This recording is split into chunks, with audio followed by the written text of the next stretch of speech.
તો ગુજરાતમાં ક્રિમિનલ બાર એસોસિએશનની ચૂંટણી યોજાવા જઈ રહી છે, તેને લઈ તમામ તૈયારી પૂર્ણ થઈ ચૂકી છે। ક્રિમિનલ બાર એસોસિએશનની ચૂંટણી યોજાવા જઈ રહી છે। આવતીકાલે તે માટે મતદાન થવાનું છે। વિગત છે, આવતીકાલે 6000 કરતા વધારે મતદારો મતદાન કરશે। પ્રમુખ, ઉપપ્રમુખ, સેક્રેટરી, કમિટી મેમ્બર સહિત પદ માટે ચૂંટણી ઈશ્વર દેસાઈ અને હેમંત નવલખા પ્રમુખ પદ માટે મેદાને આવ્યા છે। આવતીકાલે આ મતદાન થવા જઈ રહ્યું છે। પ્રમુખ પદના ઉમેદવાર ઈશ્વર દેસાઈએ પણ નિવેદન આપ્યું છે।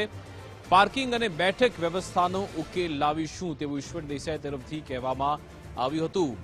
નેગોશિયેબલ કોર્ટમાં જવા વોકવે બ્રિજની પણ રજૂઆત કરવામાં આવનાર છે।